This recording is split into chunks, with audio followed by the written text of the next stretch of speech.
이번 시간에는 요한복음 6장 41절 에서부터 요한복음 나머지와 6장 나머지와 7장 13절까지 나가도록 하겠습니다. 요한복음 6장 나머지 부분은 주님께서 자신을 하늘에서 내려오신 빵이라고 설명하시는 데 대해서 유대인들이 의심하고 서로 수근거린 것, 그리고 믿지 않았던 것에 대해서 설명하고 있습니다. 41절부터 그때 유대인들이 주에 관하여 수군거리니 이는 주께서 말씀하시기를 나는 하늘에서 내려온 빵이라고 하셨기 때문이라. 또 그들이 말하기를 이 사람이 요셉의 아들 예수가 아니냐? 우리가 그의 아버지와 어머니를 알지 않느냐? 그런데 그가 어떻게 나는 하늘에서 내려왔다고 말할 수 있느냐고 하더라. 그러므로 예수께서 대답하여 그들에게 말씀하시기를 너희는 서로 수군거리지 말라.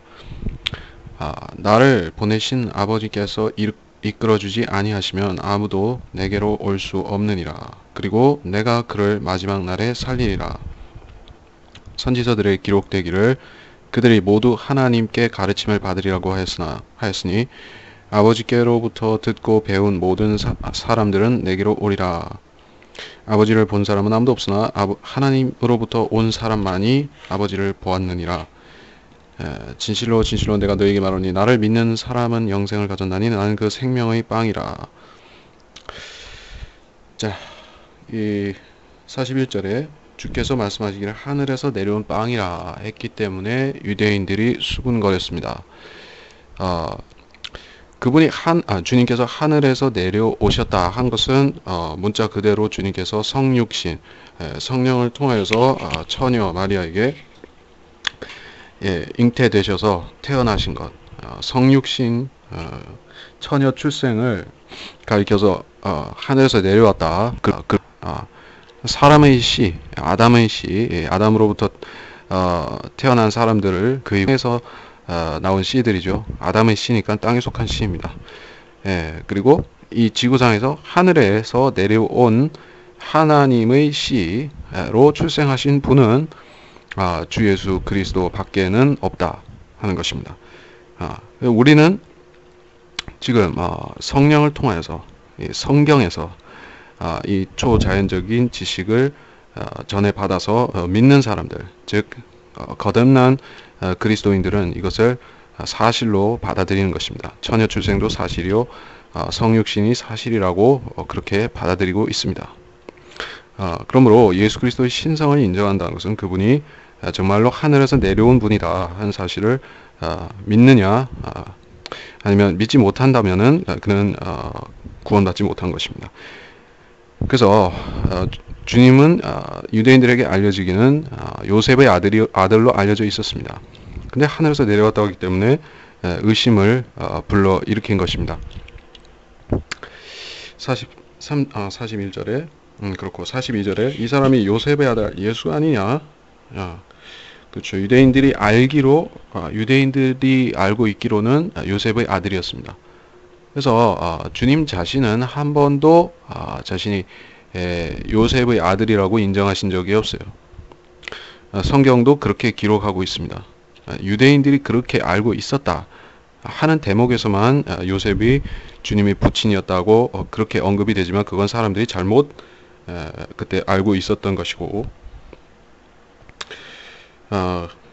그래서 43절에 너희는 서로 수군거리지 말라. 나를 보내신 아버지께서 이끌어주지 않으면 아무도 나에게 올 수 없느니라.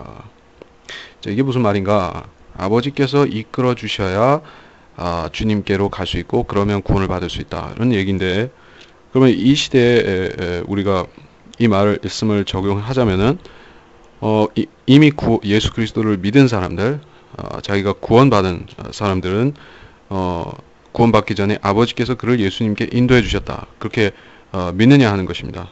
그것은 사실입니다. 우리가 예수 그리스도를 영접하기 전에 아버지께서, 물론 아들도 알고 계셨고 성부 하나님도 알고 계셨지만은 우리가 앞으로 언제 어떻게 예수님을 만난다는 사실을 주님은 알고 계신 것이죠. 그래서 미리 아시기 때문에 우리가 믿고자 할 때 주님께서는 우리를 받아 주시는 것입니다. 자, 그래서 아버지께서 이끌어 주시지 않으면 아들에게로 갈 수 없다 하는 것은 하나님께서 미리 구원을 결정해 놓으셨으므로 우리가 구원받는 것은 단지 하나님의 결정이 이루어진 것뿐이다. 그런 식으로 받아들이라는 뜻이 아닙니다.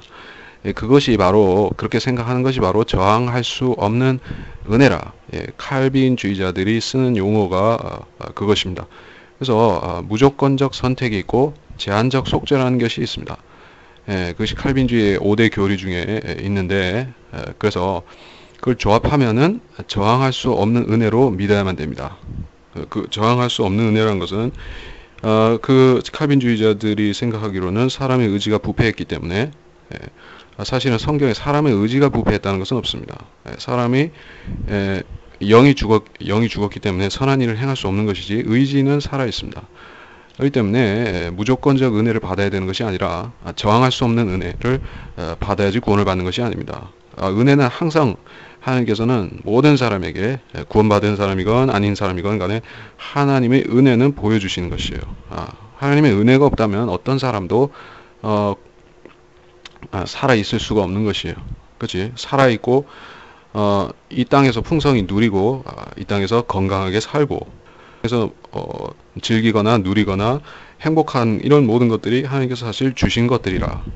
근데 구원받지 못한 사람들은 하나님이 주셨다는 걸 모르고 사는 것이죠. 근데 구원받은 사람들은 나중에 결과적으로 하나님께서 나한테 그렇게 큰 사랑, 은혜를 주셨구나 하는 것을 뒤늦게 아는 것입니다. 그렇기 때문에 이 저항할 수 없는 은혜라는 것은 완전한 거짓말인 것입니다. 구원을 받는 것은 하나님의 은혜를 깨닫고 하나님 앞에 자기 발로 나와서 믿는다고 하는 것입니다. 이 45절에 가서 선지서들에 기록되기를 그들이 모두 하나님께 가르침을 받으리라. 자, 이 말씀은 어디 나오는 말씀인가? 이사야서 54장 13절을 인용한 말씀이에요. 네 모든 자식들은 주를 배울 것이며 네 자식들의 화평이 크리라. 그렇게 되어 있습니다. 그러니까 이 말씀은 예수님이 오시니까 예수님이 오셔서 하나님께 대한 가르침을 주실 것이고 그 가르침을 배운 자들은 주님께 온다는 것입니다. 그러니까 주님께 가르침을 받는 사람들은 하나님의 가르침을 받는 것이죠. 왜냐하면 주님께서는 하나님의 말씀을 받아서 그대로 하신 것이니까 같은 결과입니다. 그래서 아버지께로부터 듣고 이 44절 나머지 부분에서 마지막 날에 살리리라는 부분을 빠뜨렸는데 자, 이 9절은 마지막 날에 살리리라 이 말씀은 백보자 심판 때 그 사람들이 나와서 상과 구원을 동시에 받는 것. 어떻게 보면 그게 상을 받는 자리인데 거기 부활도 하는 것이죠. 그러니까 이 얘기는 좀 복잡한 얘기입니다. 그래서 구약 성도들 같은 경우에는 부활했다가 또 살다가 죽고 다시 또 부활하는 그런 그렇게 보여지는 것입니다. 그래서 마지막 날에 살린다는 말은 마지막 날에 구원을 받고 상도 받는 무리가 있습니다. 그걸 얘기하고 있는 것이고 그리스도인과는 상관이 없는 얘기입니다. 그리고 45절에서 아버지께로부터 배운 사람은 내게로 오리라. 구약 성경을 자세히 찾아보고 거기서 메시아에 대한 예언들을 공부한 사람들, 진지하게 받아들인 사람들은 주님을 만났을 적에 주님께서 구약의 모세 오경에 나타나신 그리고 구약 전체에 계시되신 그분이라는 것을 알고 오는 것입니다. 근데 구약을 믿지 않는 사람들은 주님을 믿지 않습니다. 46절에 아버지를 본 사람은 없으나 하나님으로부터 온 사람만이 아버지를 보았다. 자, 이 46절 주님 자신에 대해서 말씀하신 것이죠. 이 땅에서 아버지를 본 사람은 아무도 없습니다. 아버지를 본 사람은 없어요. 구약에서 모세는 주님의 뒷모습을 보았죠.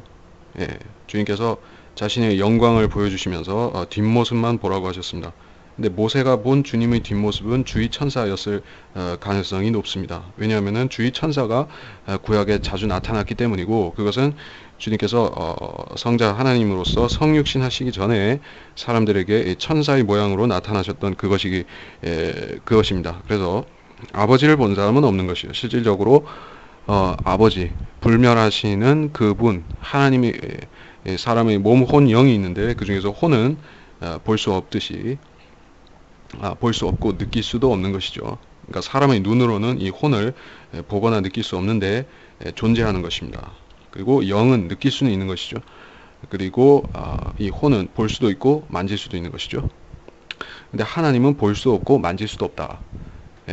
그래서 디모데 전서 6장 16절에 보면 그런 구절이 있습니다. 하나님은 보지 못하였고 어떤 사람도 보지 못하였고 볼 수도 없는 분이시다. 그렇게 되어 있습니다. 47절에 진실로 진실로 내가 너에게 말하노니 나를 믿는 사람은 영생을 가졌나니 나는 그 생명의 빵이라. 그 생명의 빵이라. 그리고 여기 중요한 말씀이 뭐냐면은 나를 믿는 사람은 영생을 가졌다. 확실하게 소유했다. 소유권이 확실하게 그 사람에게 있다. 이런 단언적인 그 말씀을 하신 것이었습니다. 그렇기 때문에 우리가 이 시대에 예수 그리스도를 영접하고 구원을 받은 사람은 확실하게 구원을 받은 것이죠. 어떤 구원이냐? 그 혼이 지옥 형벌에서 면제되어서 그 혼이 하나님께 속했다. 그 의미에서 확실히 구원을 받은 것입니다. 영생을 가졌다는 것은 이 현재의 보장, 우리 혼의 구원의 보장, 그리고 우리 일생 동안 성령께서 우리를 영적으로 영 안에서 우리를 이끌어 주신다 하는 이 영적인 부분, 이 우리 일생의 구원, 그리고 우리 장래의 몸의 부활과 휴거와 이 미래의 몸의 구속, 자 이것까지를 합쳐서 영생이라고 하는데 영생이라는 것은 최종 끝까지 이루어진 것을 말할 때 영생이라고 말하니까 우리가 몸의 구속까지 받은 것을 즉 영생이라고 할 것입니다. 근데 우리가 그거를 이미 가졌다는 것은 무슨 말인가?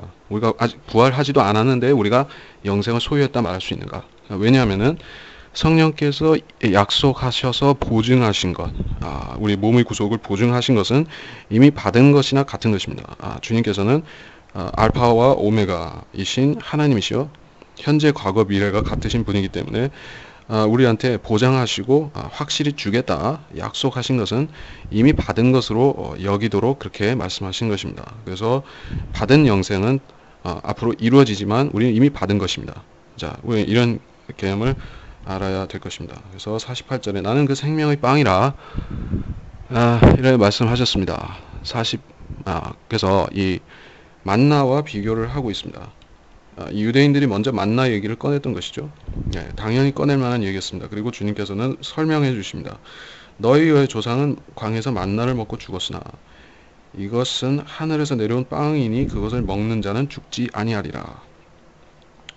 나는 하늘에서 내려온 살아있는 빵이니 누구든지 이 빵을 먹으면 영원히 살리라. 또 내가 줄 이 빵은 세상의 생명을 위해 줄 나의 살이라고 하시니라. 그 생명의 빵이라고 했죠. 그러니까 이 빵이 여럿이 흩어져 있는 것이 아닙니다. 이 빵이 여기도 있고 저기도 있는 게 아니라 한 빵이고 그 생명의 빵이란 얘기죠.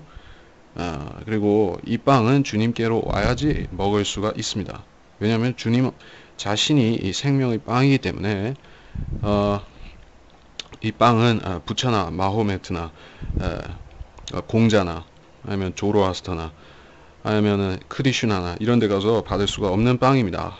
이 빵은 하나님만이 주시는 빵이고 육신으로 오신 하나님께서 자신을 주시는 빵이기 때문에 이걸 먹는다는 것은 그분을 믿는다는 것과 같은 말입니다. 이것은 하늘에서 내려온 빵이다. 하늘에서 내려온 빵이다. 자신이 41절에서 나는 하늘에서 내려온 빵이라 했고 또 이것은 하늘에서 내려온 빵이라 50절에서는 이것이라고 이것이라고 자신을 지칭했습니다. 자, 이게 무슨 말인가? 주님께서는 인자 사람으로 내려오셨죠. 근데 동시에 주님께서는 그 안에 성부 성자 성령께서 함께 역사하시는 완전하신 하나님이시죠.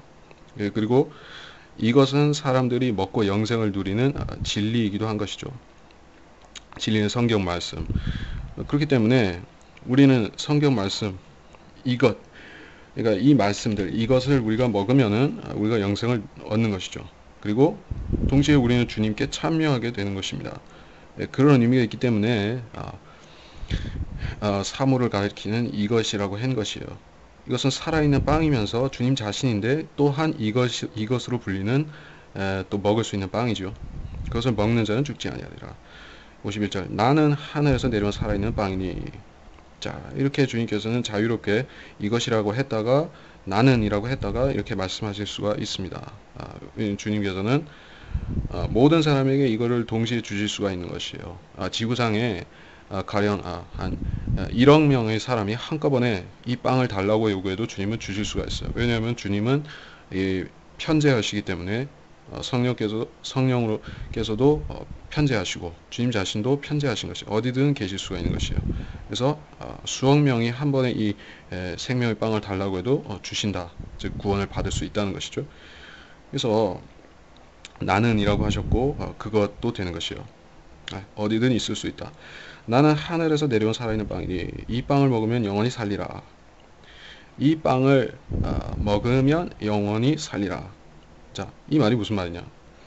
이 빵은 한 번 먹으면은 죽지 않은 빵이에요. 그렇다고 한 번만 먹으라는 뜻은 아닙니다. 먹고 계속 먹지만은 이거를 먹으면 안 죽는다는 얘기죠. 자, 이 사마리아 수칼 성의 그 여인에게 하셨던 말씀을 어떤 말씀이었습니까? 거기서도 생수를 주시겠다고 하셨죠. 그래서 14절 그러니까 거기 요한복음 4장 14절에 보면 내가 주는 물을 마시는 사람은 누구든지 영원히 목마르지 아니하리라. 이 물은 마시고 또 마시고 하면서 죽지 않기 위해서 계속 마시는 물이 아니라 한 번 마시면 영원한 생명으로 솟아나는 샘물이 되는 그런 물인 것이죠. 초자연적인 물이고, 자, 여기서도 이 빵도 그걸 먹는 자는 죽지 않는 것이에요. 주님 자신이기 때문에 주님을 한 번 믿으면은 영원히 죽지 않는 것이에요. 그리고 주님께서 하신 말씀들, 이 성경 말씀들은 매일 먹어야 되는 것이죠. 매일 먹어야 되는데 그러면은 우리가 이 생애에서 복을 받고 우리 주님께서 우리를 사용하시는 것이죠. 자, 근데 영생은 주님을 한 번 믿음으로써 끝까지 받는 것입니다. 그런 뜻입니다.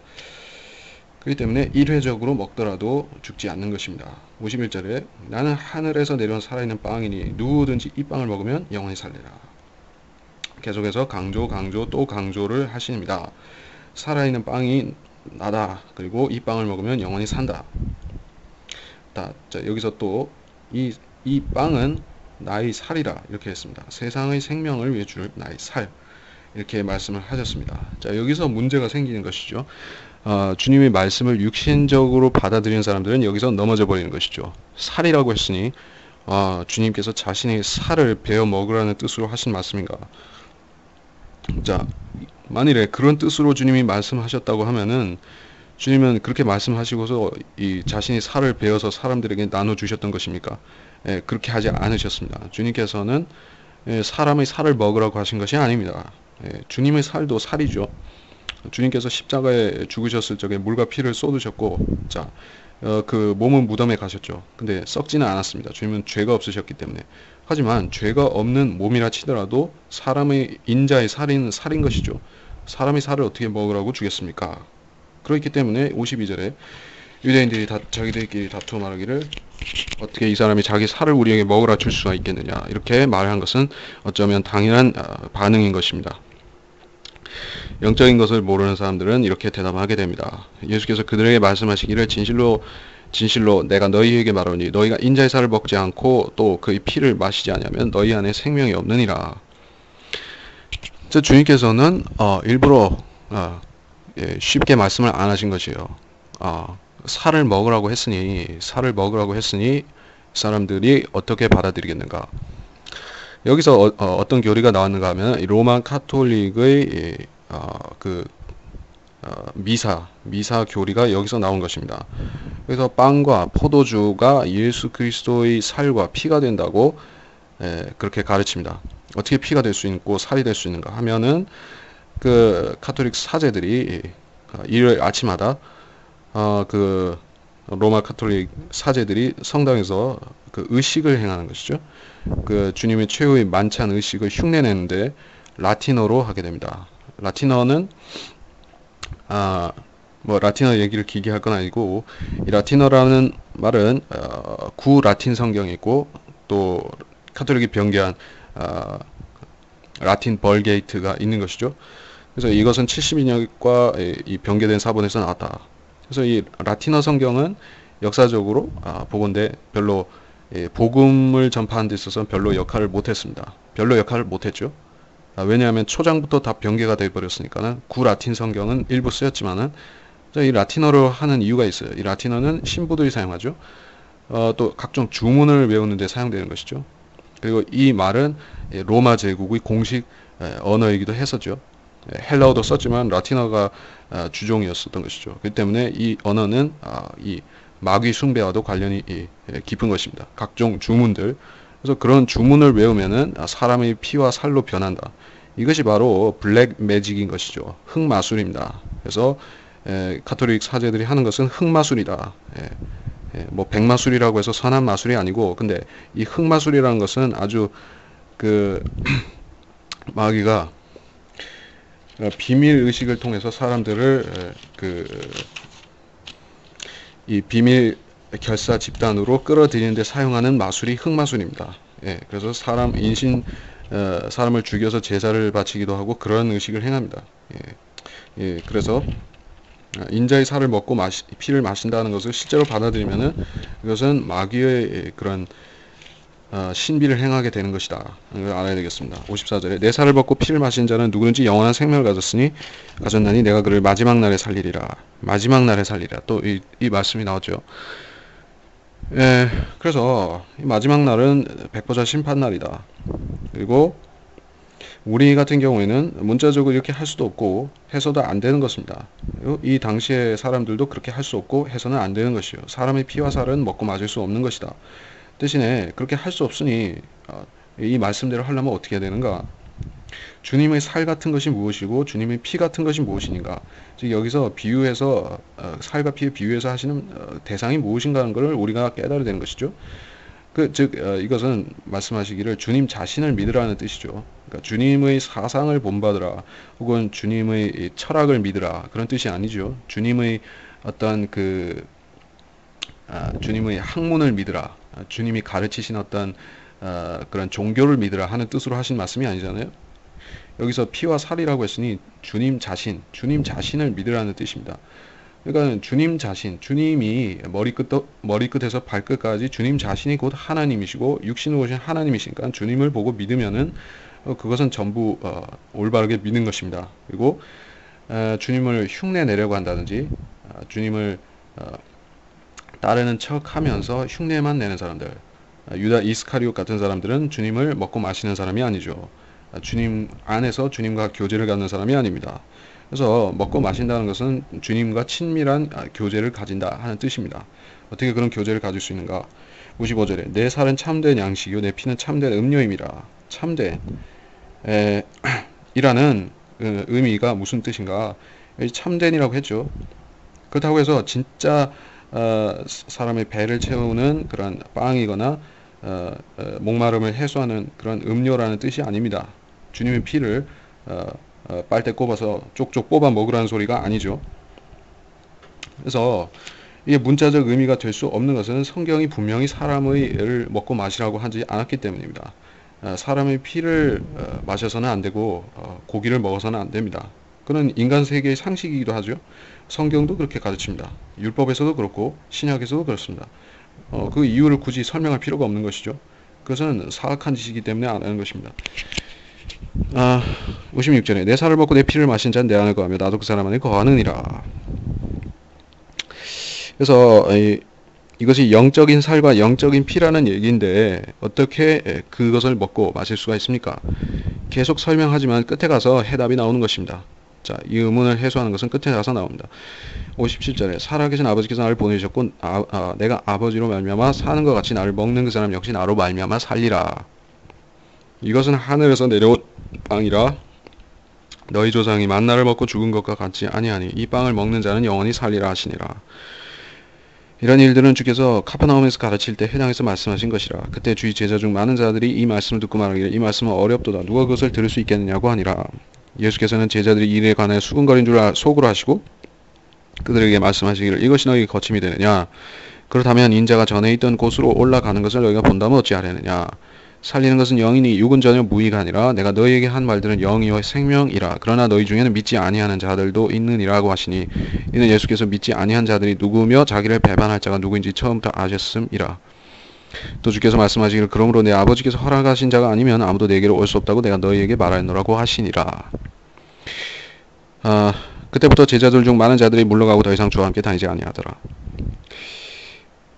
57절에 설명이 나오죠. 살아계신 아버지께서 나를 보내셨고 내가 아버지로 말미암아 사는 것 같이 나를 먹는 사람 역시 나로 말미암아 살리라. 자, 아버지와 아들의 관계와 같이 아들과 믿는 자의 관계가 그를 먹고 그를 먹는 것과 같다. 이렇게 말씀하셨습니다.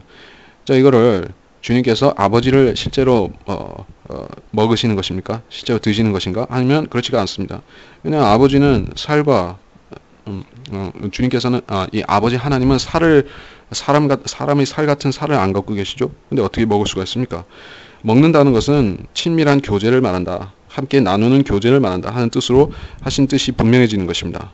예, 그래서 아버지께서 아들과 아주 친밀한 교제를 가지시는 것 같이 그 예수 그리스도를 믿는 사람 역시 예수님과 그러한 아버지와 아들이 갖는 교제와 같은 그런 교제를 가질 수 있다. 말미암아 살리라 하는 것이 그 뜻입니다. 58절에 하늘에서 내려온 빵이라 계속해서 강조. 너희 조상이 만나를 먹은 것 죽지 않고 이 빵을 먹는 자는 영원히 살리라. 먹는다는 것은 단회적인 것이죠.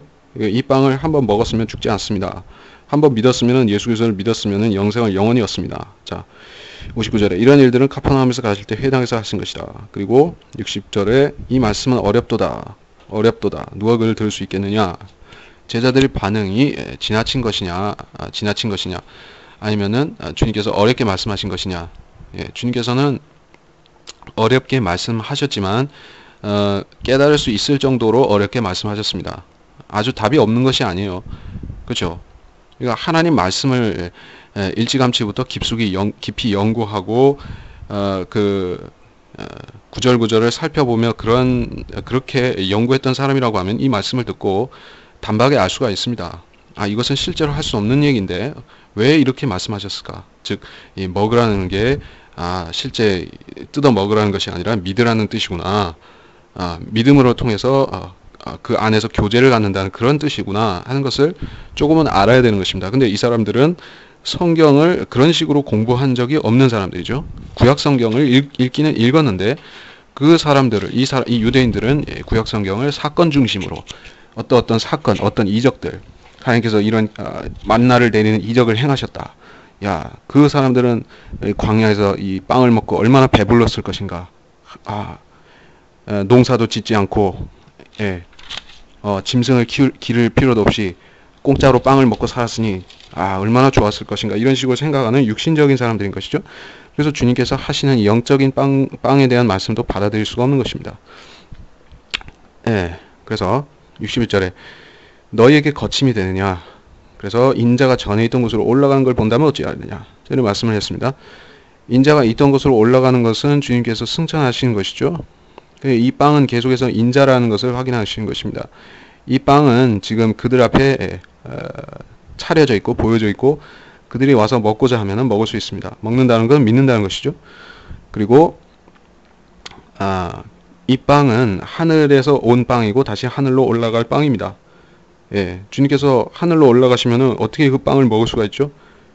성경 말씀을 통해서 먹을 수가 있는 것이죠. 말씀 안에 제시된 성경 66권 말씀 안에 제시된 예수 그리스도를 믿으면은 그것은 곧 그 빵을 먹는 것과 같습니다. 그때 이 설교를 들었던 유대인들은 주님 자신을 보고 있었지만 우리는 이 66권의 말씀 그것을 보고 있습니다. 그래서 우리는 이 안에서 똑같은 예수 그리스도를 발견하고 똑같은 빵을 발견하고 그 하늘에서 내려온 빵을 먹을 수가 있는 것입니다. 이걸 먹으면 영원히 사는 것이죠. 그래서 살리는 것은 영이니 육은 전혀 무익하다. 이게 미사, 로만 캐토릭에서 가르치는 미사와는 전혀 다른 교리죠. 주님께서는 육은 무익하다고 하셨습니다. 근데 카톨릭 미사는 육을 계속 강조하는 것이죠. 육신을 이롭게 하는 그런 빵이라고 말합니다. 그래서 이 카톨릭 미사를 통해서 그들이 심지어 거기서 기적이 나타난다 그렇게 가르칩니다. 병이 치유되고 뭐 여러 가지 이적들을 나타낸다. 그 미사 성찬 그거를 행하면서 그 빵과 포도주를 어디다 사용했더니 그것이 이적을 일으키더라. 이런 식으로 갑니다. 그러니까 육을 유익해 하는 그런 도구, 어떤 주술적인 도구로까지 사용합니다. 예, 그렇죠. 그들 그 십자가를 이 예수 그리스도의 십자가를 자기들의 상징으로 삼아서 그걸 가지고 기적을 일으키려고 하는 것과 똑같습니다. 그래서 전부 다 영적인 것을 육적인 것으로 바꿔놓는 것이 로마 카톨릭인 것입니다. 그래서 그들은 구원을 받지 못한 것입니다. 64절에 그리고 너희 중엔 믿지 아니한 자들이 있느니라. 누가 믿지 않았는가? 누가 믿지 아니한 자들인가? 여럿이 있겠지만은 그 중에서 특별히 유념해 두신 자가 있으니 그가 바로 유다 이스카리오스로서 여기에 그렇게 언급이 되어 있습니다. 배반할 자가 누구인지 아셨습니다. 자, 유다 이스카리옷이 바로 그런 사람이었습니다. 이 사람은 많은 발언을 하지는 않았습니다.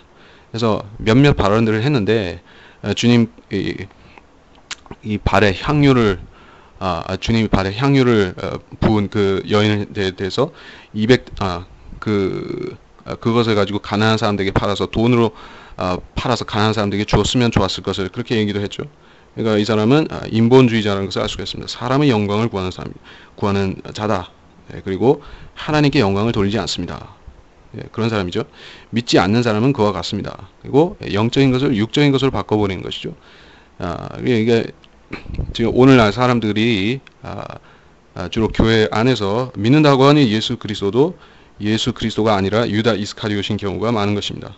예, 그들은 이런 육적인 것을 만족시켜주는 메시아 예수 그리스도를 원하는 것이죠. 빵을 주는 메시아. 그러나 자신을 주시고 생명의 빵을 주시는 메시아는 원치 않습니다. 65절에 내 아버지께서 허락하신 자가 아니면 아무도 내게 올 수 없다고 내가 너에게 말하였노라. 그러므로는 64절에서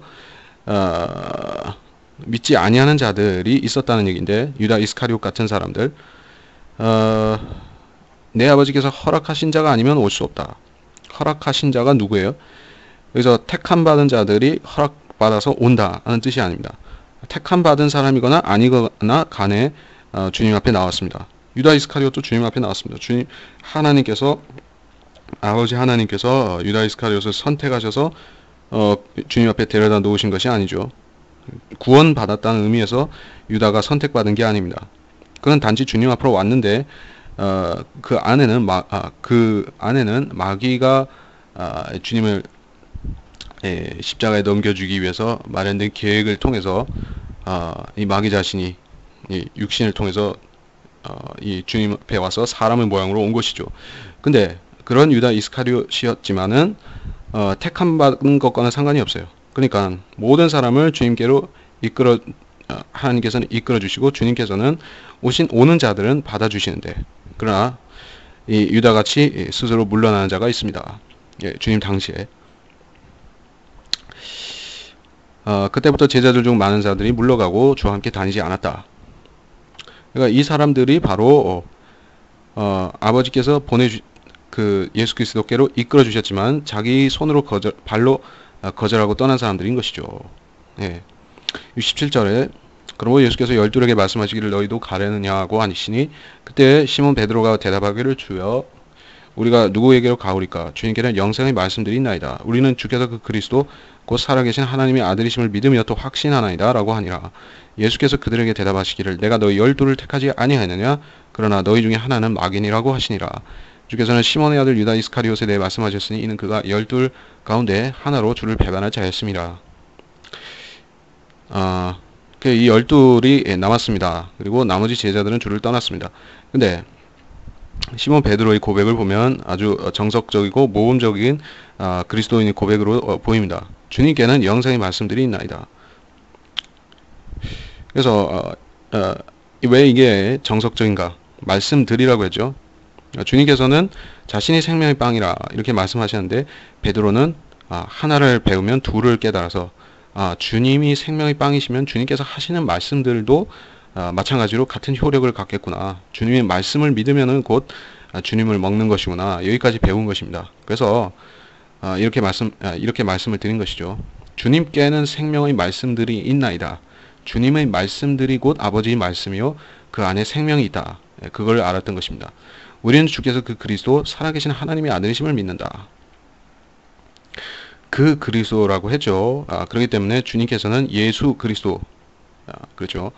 많은 그리스도들이 있습니다. 사탄도 그리스도, 기름 부음을 받았고, 또 선지자들도 기름 부음을 받고 제사장들도 왕들도 기름 부음을 받았죠. 그렇기 때문에 그러한 많은 그리스도 가운데 하나가 아니라 살아계신 하나님의 아들이신 그리스도, 예수 그리스도, 주 예수 그리스도이심을 확신한다. 그것이 우리가 예수 그리스도를 믿는다는 고백이 온전한 고백이 되는 것입니다. 주 예수 그리스도를 하나님의 아들이심을 믿는 것, 살아계신 하나님이시고 하나님의 아들이심을 믿는 것, 그것이 믿음의 핵심입니다. 70절에 내가 너희 12를 택하지 아니했느냐, 너희 중에 하나는 마귀니라. 자, 이 택함 받는다는 것이 구원을 받기 위해서 택함 받는다는 뜻이 아닌 걸 알 수 있죠. 12를 택한 것은 사실인데 그 중에 하나가 이미 마귀였습니다. 주님께서는 마귀를 택하신 것이요. 그렇죠. 이 칼빈주의에서 말하는 택함 받은 이라는 것은 전부 다 구원받기 위해서 택함 받았다, 그 뜻으로 사용하는 것입니다. 근데 주님께서는 구약에서 파라오도 택하시고 느부갓네살도 택하시고 여러 악한 왕들도 택하시는 것이요. 그리고 이 세상 권세자들도 주님께서 택하셔서 임명하신 것입니다. 네로 카이사, 이런 자들도, 네로 황제 같은 자들도, 칼리굴라 같은 자들도 주님께서 택하신 자들이죠. 근데 그들은 주님께서 택하셔서 악의 도구로, 천한 그릇으로 사용하시는 도구들이죠. 귀한 그릇도 있고 천한 그릇도 있다. 근데 그들은 나름 선택을 받은 것입니다. 그렇기 때문에 칼빈주의에서 말하는 선택받았다 하는 것이 무조건 구원이라는 것은 거짓말인 것입니다. 이렇게 유다 이스카리옷 같이 마귀인데도 선택받아서 자기 일을 하는 사람도 있습니다. 그래서 너희 중에 하나는 마귀라고 했기 때문에 이것은 주님께서 그 대상을 유다 이스카리옷에 대해서 마귀라고 하셨다. 여기서 마귀라는 뜻으로 헬라어가 두 가지가 있을 수 있는데 여기서는 디아블로스라고 썼습니다. 다이모니아가 있고 디아블로스가 있습니다. 그러니까 다이모니아는 마귀들을 지칭할 때 쓰는 말이고 악령들과 교환할 수 있는 말이죠. 다이모니아라고. 근데 더 데블이 있고 이것은 디아블로스, 그 마귀, 사탄을 말하는 것입니다. 그래서 유다는 어떤 마귀인가? 더 데블은 아니고, 그 마귀는 아니고 한 마귀였습니다.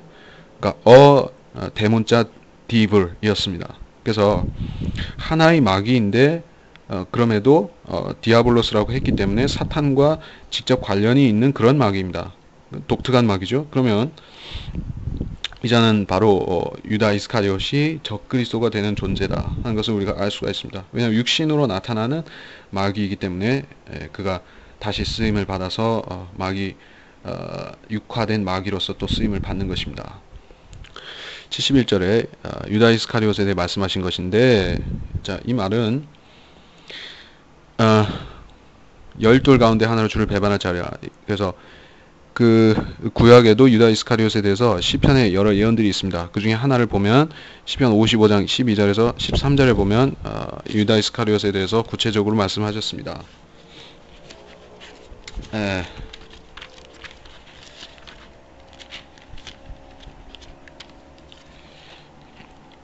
나를 비난하는 자는 원수가 아니었으니 그랬더라면 내가 참을 수 있었으리라. 나를 대적하여 자신을 높인 자는 나를 미워하던 자가 아니었으니 그랬더라면 내가 그를 피하여 숨었으리라.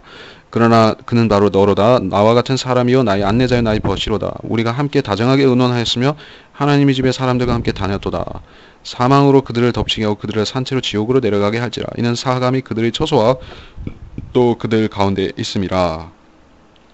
자, 이렇게 되어 있는데 주님과 함께 친밀하게 다녔던 자들, 제자들 가운데 하나가 마귀였습니다.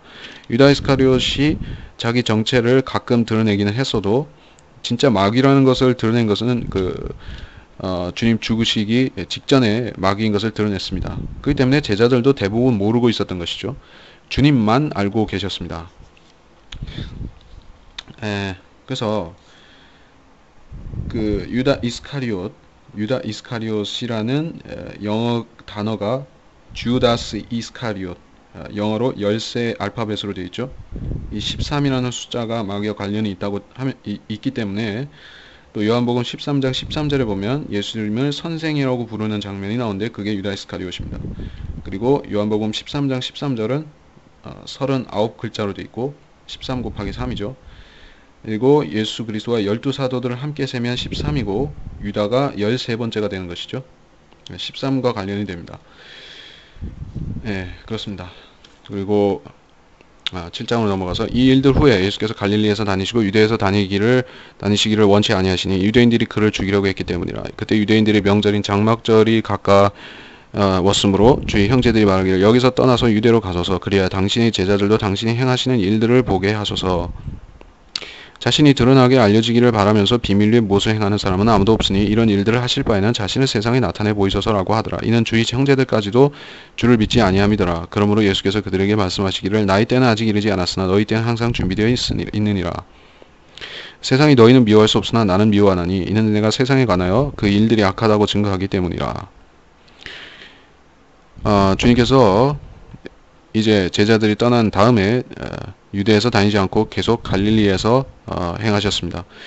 유대인들이 그를 죽이려고 했기 때문이라. 근데 주님께서는 아직 그 죽으실 때가 안 되었습니다. 장막절이 다가왔는데 장막절은 이스라엘의 주요 명절이죠.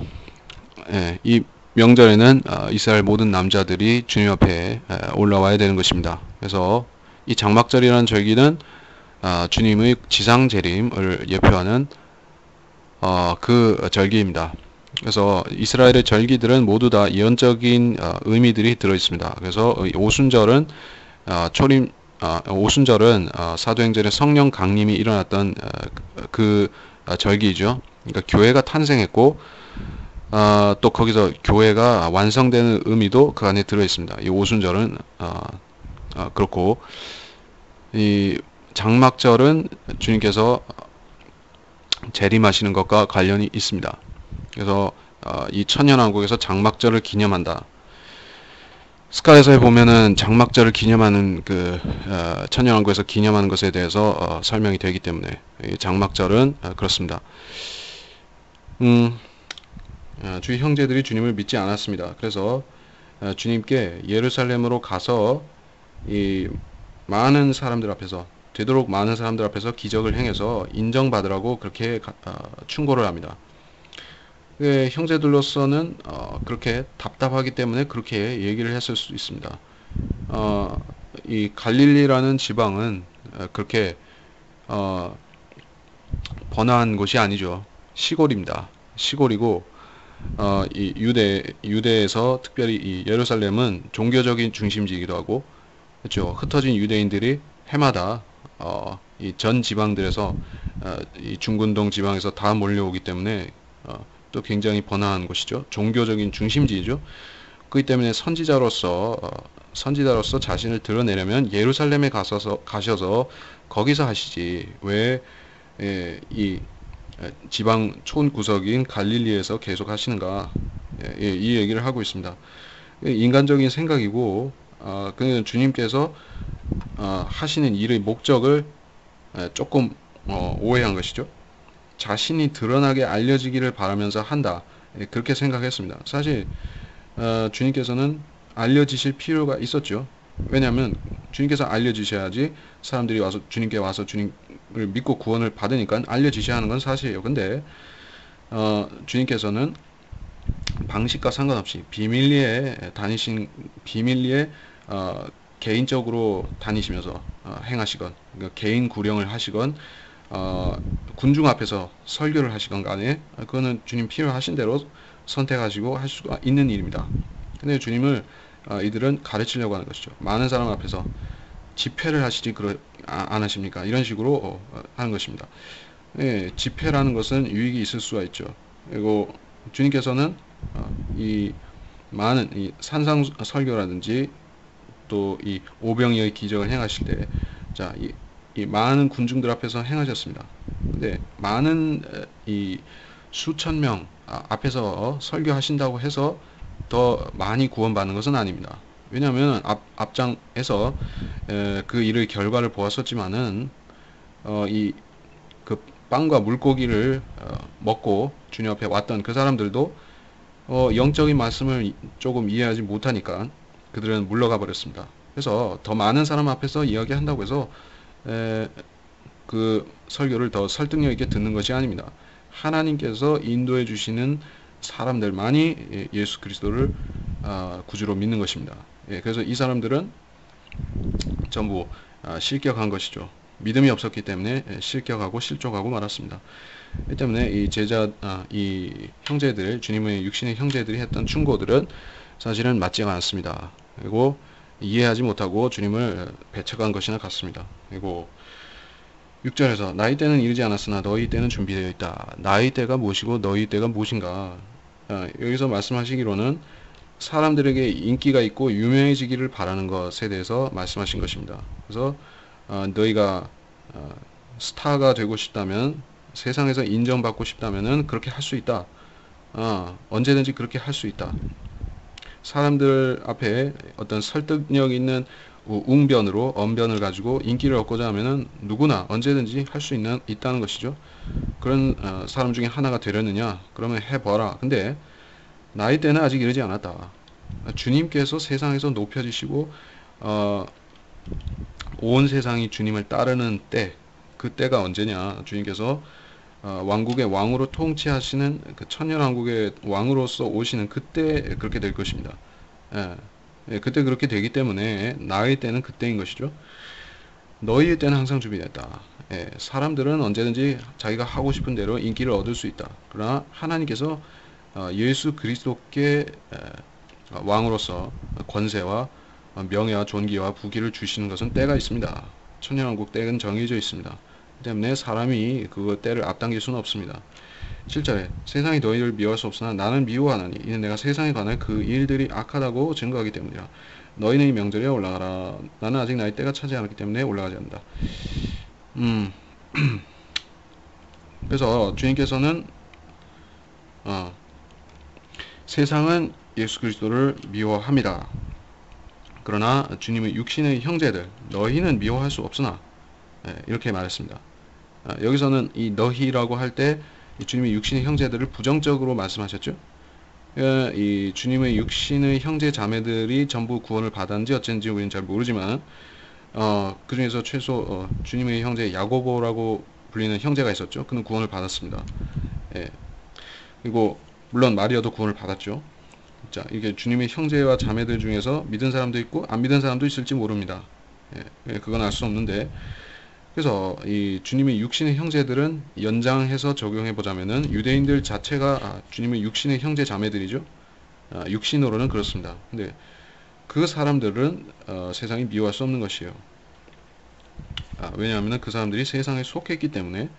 유대인들은 자기들이 특별히 세상에서 부르심을 받아서 모세의 백성이 되고 하나님의 아들들, 자녀들, 그렇죠. 자녀들인 그런 독특한 백성이다. 그렇게 알고 있지만은 예수 그리스도를 거부한 다음에는 그들은 세상 죄인들과 똑같이 지옥 가는 죄인들입니다.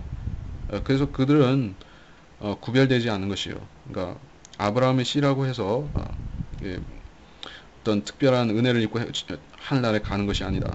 근데 그렇기 때문에 세상은 같은 죄인인 너희를 미워할 수 없다. 나는 미워한다.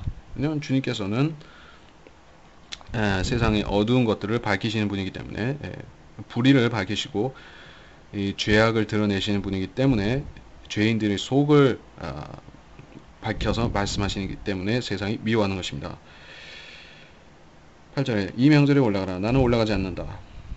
사실은 그 주님께서는 공개적으로 올라가지 않으신다는 얘기죠. 왜냐하면은 유대인들이 죽이려 하기 때문에 주님께서 제자들과 형제들과 함께 올라가시면은 주님은 표적이 된다 하는 것이죠.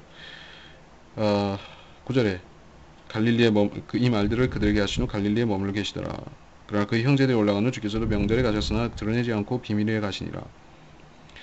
그러면 유대인들이 명절의 주를 찾으며 그가 어디 있느냐고 말하니라. 무리 가운데서 주께 관하여 수군거림이 많더라. 어떤 사람은 말하기를 그는 좋은 사람이라 하고도 하며 또 다른 사람들은 말하기를 아니라 그는 무리를 미워간다 하더라.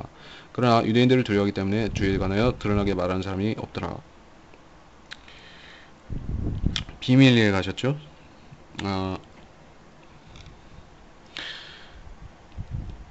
자, 이것이 예언적인 의미가 조금 있습니다. 어떤 의미냐? 환란 후 휴거.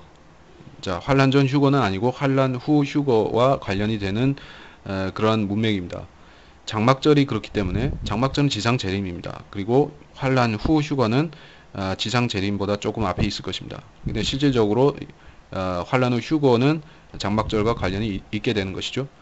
그래서 환란이 끝나는 그 무렵에 주님께서 유대인들 앞에 잠시 나타나는 것, 하늘에서 구름을 타고 오셔서 잠시 나타나시는 그런 것이죠. 그래서 그 성도들에게 나타나시는 장면이 계시록 11장 12절 또는 7장 14절 이런 곳에 나옵니다. 그래서 그때 주님을 유대인들이 보게 되는 것이죠. 주님은 비밀리에 오신 것이죠. 그러니까 이 사건을 환란 후 휴거 사건을 환란 후 휴거 사건이 이 지상 재림과는 다르다는 것을 우리가 알 수가 있습니다. 비밀리에 오시기 때문에 11절 그가 어디 있느냐 무리 가운데서 주에 관하여 수군거리 많더라. 좋은 사람이라 나쁜 사람이라 좋은 사람이라 아니라. 그래서 이 많은 사람들이 주님에 대해서 의구심을 품고 있었고 믿을까 말까 했는데 믿는 사람은 별로 없었습니다. 왜 그러냐? 이 사람은 자기의 그 이속 혹은 자기의 생계와 관련이 되면은 상당히 박해지는 것이죠. 그래서 예수 그리스도를 믿으면 추례당한다. 추례당한다. 이 유대 종교인들 사이에서 추례라는 것은 완전히 쫓겨나는 것이고 그 생명이 끊어지는 것이나 같이 위협을 받는 것이죠. 완전히 배척받는 것이기 때문에 살 수가 없습니다. 그래서 그걸 두려워하기 때문에 그러니까 이 추례 당한다는 것은 로만 캐토릭에서 파문시키는 것과 비슷하게 되는 것이죠. 그러면은 그 중세 그 암흑 시대 유럽에서 그 카톨릭에서 파문당하면 살 수가 없죠.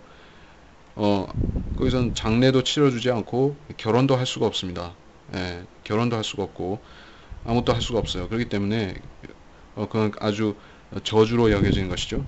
그러니까 유대인들도 마찬가지였습니다. 그래서 추례시켜서 완전히 사회에서 매장을 시켜버리기 때문에 주님을 시인한다는 것은 굉장히 어려운 일이었습니다. 그래서 서로 드러나지 않게 수군거리기만 했던 것입니다.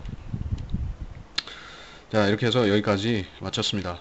13절까지 마쳤습니다. 그래서 이번 시간에 했던 내용 중에서는 주님이 자신을 생명의 빵이라 말씀하신 이 설교 이거를 이해하고 믿은 사람이 누구냐, 누가 이걸 믿을 수 있겠느냐 하는 것입니다.